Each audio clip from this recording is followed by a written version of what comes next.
This is a 31 Pearls production, all rights reserved. Please remember to like, comment, and subscribe. Become a member and you'll get exclusive member previews and custom emojis. Book of Sons of Fire, Chapter 8. The Rolls of Record 2.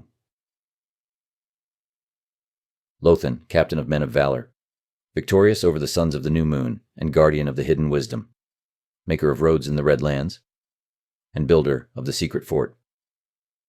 By Abisobel, once scribe of the god Aloa in Ladosa, keeper of records in the New Temple. To his fathers in wisdom at the Temple of Iswara. Greetings. May you live long on earth in prosperity, peace, and health, and depart in knowledge. We left the good land, hearts heavy laden with grief.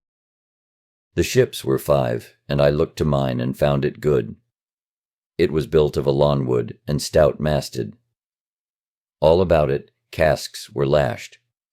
Along the planking, the cords that moved were free, but all clear spaces were filled with things, wrapped about and bound. There was much leather for the sails and leathern scoops. There were 50 of large buckets of wood, hooped about and handled with plaited leather. Between the eyes of the ship, the guide pole was raised, beneath which were stored all kinds of unusual things, made of wood and cordage used by men of the sea. There was a machine for slinging stones and another for hurling fire. There were high shield guards, which could be strapped to the side. A store contained every kind of weapon and much armor. There were pots for cooking and braziers. There was a store behind the mast, and in it were over 50 jars of oil, and not less of wine and vinegar. Casks of food there were, and more stored in baskets. Many large pitchers were lashed about, and dried meat stored in cloth. Dried dates and figs and small fruits there were in large quantities. Water was not lacking, nor the dishes for eating. There were nets for fishing and hooks for catching birds. The chief among the men of the sea was skilled in the notched stick called Thumb of the Night, which guided him across the widths of the sea. We brought up against Keftor, where Nabam departed, for they were troublesome.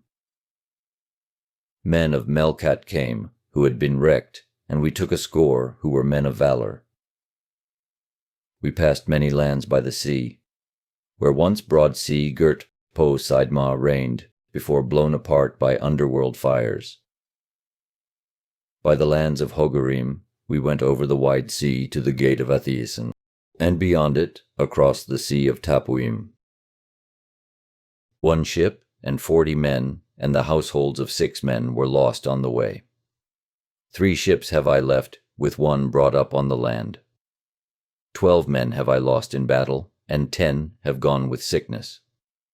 There are with me 200 fighting men, 110 men of skill, and 100 bondsmen, 60 households with their cattle and sheep, and corn and tools and wagons. Athiesin, things with us are numbered, and the tally grows daily. The encampment is well made and encircled with a wall where water does not lie. Trees and soil are the material of its construction. Great trees are about us, but no stone for building, for the soil is deep. The waters rise not over the fields where men have cut water passages, but there is much rain. Wild men are in the land who write on their skins. They are hairy ones whose gods are the plants of the field. Their quarters are like baskets over the ground, and they are unwashed. The women are like hellcats, uttering wild cries among the trees. But the men are quiet and come in silence. They have temples of poles, roofed over in part, and encircled by great logs, with logs laid over. Skins and painted leather are hung about, but no cloth.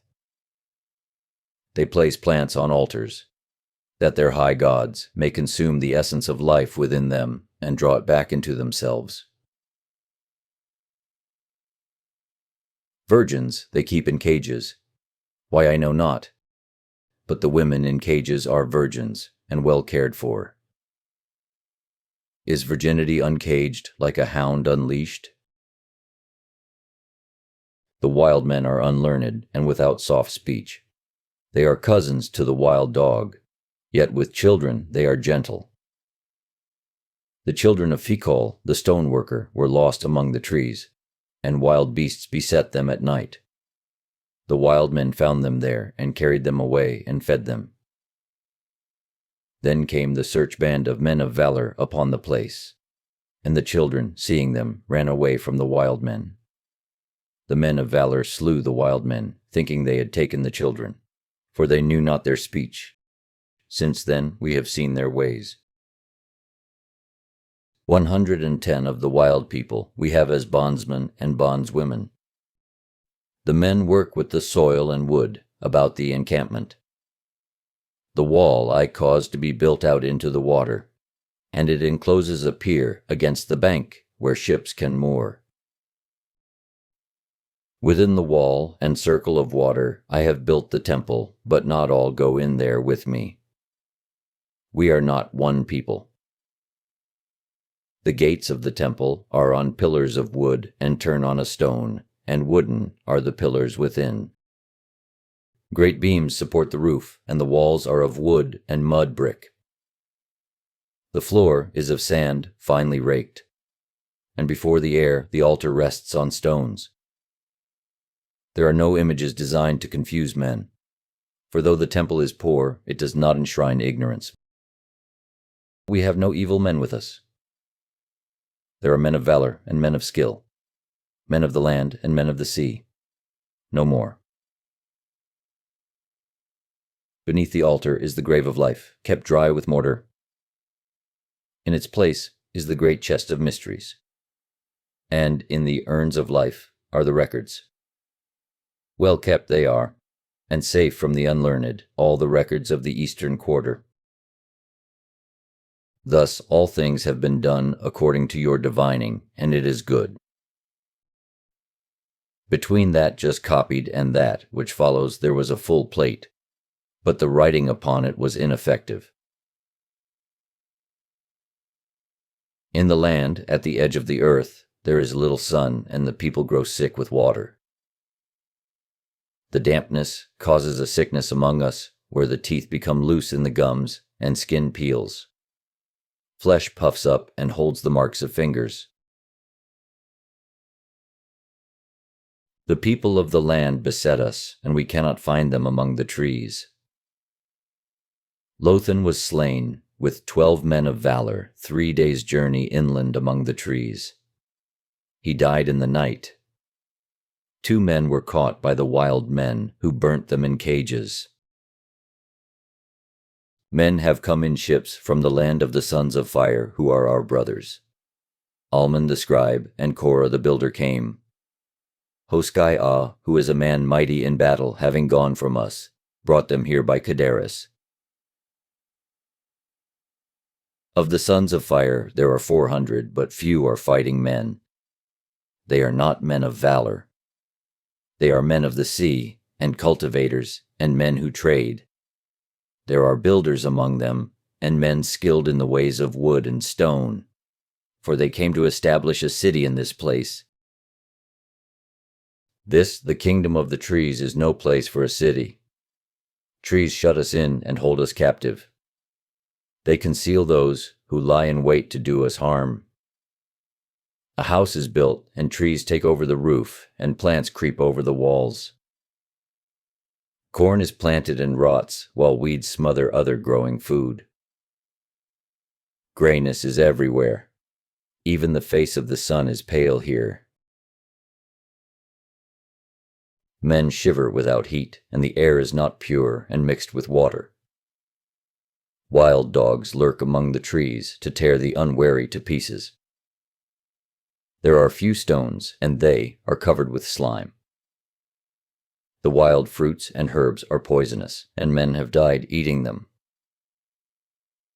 The wild men in this place eat their own children and anoint their bodies with the fat of the dead.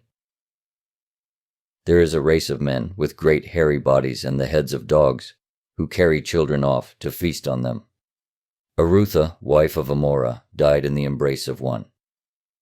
They have hides that no arrow can pierce. The book of heaven is open to the sons of fire. In it they found the road across the waters. They are filled with the wisdom of wanderers. As we came by the sea, in the hands of seafarers, so shall we go out. We long for the welcome omens of the shining arrows of the night. Our people are weary, and there is muttering among the men of valor, for they fear the spirit of the trees. His breath surrounds us. His gray fingernails corrupt our possessions. He has caused our cattle to die, and our crops to wither. Against him we are powerless. He was robbed of this land, hewn out from among the trees. He will never forget. The great secrets and sacred wisdom are secured for our children. We place them and ourselves in the hands of the sons of fire.